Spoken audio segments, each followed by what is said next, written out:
Nanood ako ng horror film. Di ako natakot. Natakot ako. Wala na ba akong kinatatakutan?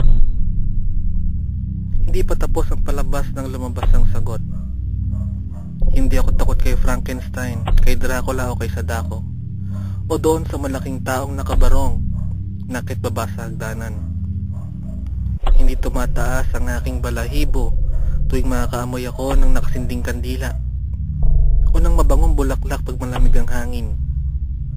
Hindi ako nasisindak ng pagbukas ng TV na wala namang nagbubukas, pagsindi ng ilaw na wala namang nagsisindi, pag-flash ng inodoro na wala namang nagpa-flash, pag may kumatok na wala namang kumakatok.